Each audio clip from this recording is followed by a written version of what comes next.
రైతులకు పేదవాళ్లకు న్యాయం జరిగేట్టుగా జీఎస్టీ స్లాబులు మార్చారు. దీనివల్ల ఆదాయం పెరిగింది, ప్రజలకు మేలు జరిగింది.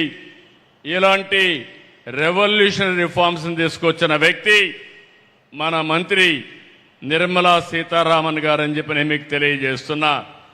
నేను చాలా మంది ఫైనాన్స్ మినిస్టర్లు చూశాను, కానీ ఈరోజు ఒక క్రియేటివ్గా చాలా సమర్థవంతంగా ఈరోజు నిర్మలా సీతారామన్ గారు వ్యవహరిస్తున్నారు.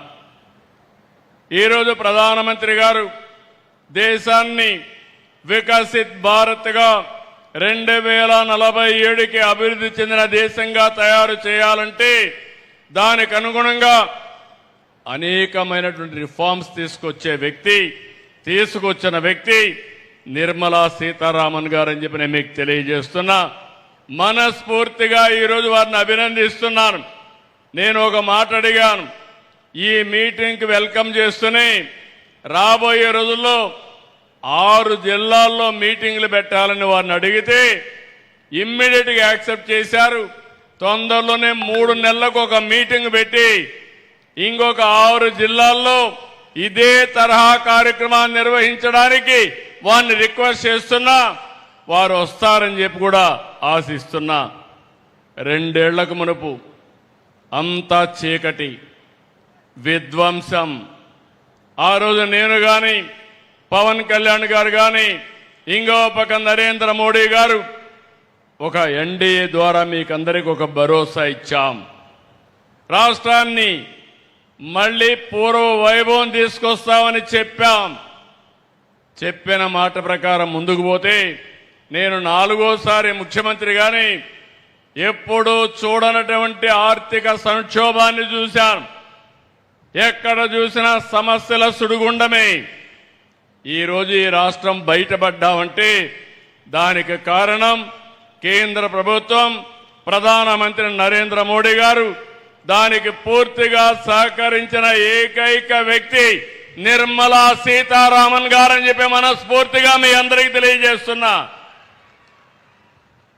ఈరోజు అమరావతికి 15,000 కోట్ల రూపాయలు ఇచ్చి నిలిచిపోయిన అమరావతికి జీవం పోశారు.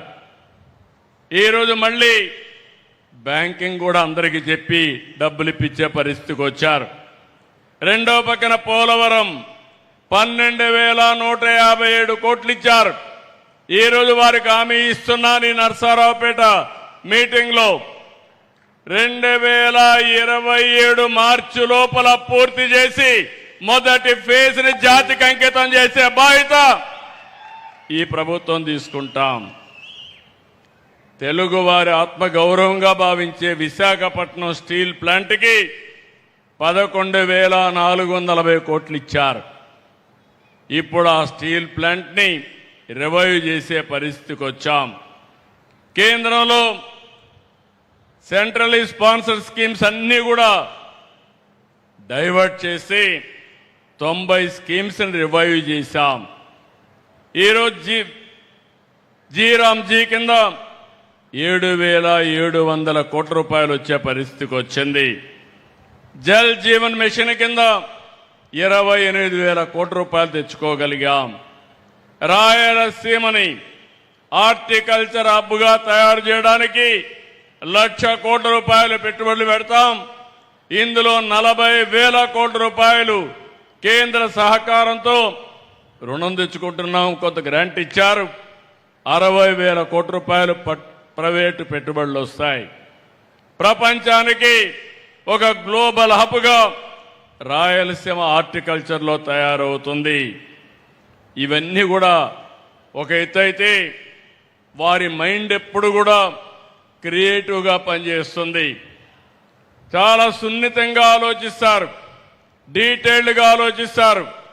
నేను పోయినప్పుడు ఒకటే చెప్పారు, మీరు హై ఇంట్రెస్ట్ రేట్లు ఉన్నాయి, ఇవి తగ్గించకపోతే చాలా ఇబ్బందులు వస్తాయని చెప్పి 12-13% రేట్ ఆఫ్ ఇంట్రెస్ట్ ఉంటే వారి సహకారంతో 8-9%కి తెచ్చాం.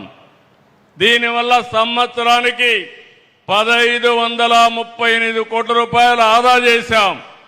అది పూర్తిగా సాధ్యమైందంటే నిర్మలా సీతారామన్ గారు చూపించినటువంటి చొరవ, వారిని మనస్ఫూర్తిగా అభినందిస్తున్నాను. ఈ సందర్భంగా మనం ఒక విషయం గుర్తుపెట్టుకోవాలి. ప్రపంచం మొత్తం జియో పొలిటికల్ సిచ్యువేషన్, దీనివల్ల యుద్ధాలు జరుగుతున్నాయి. ఇంకో పక్క వాతావరణ పరిస్థితులు తారుమారైపోయినాయి. వర్షాలు పడడం లేదు. పడిన వర్షాలు కూడా పడితే కుంభవృష్టి, లేకపోతే అనావృష్టితో బాధపడుతున్నాం. ఇప్పటి వరకు ఆలమట్టి నిండలేదు. కింద నుండి నారాయణపూర్ ఉంది,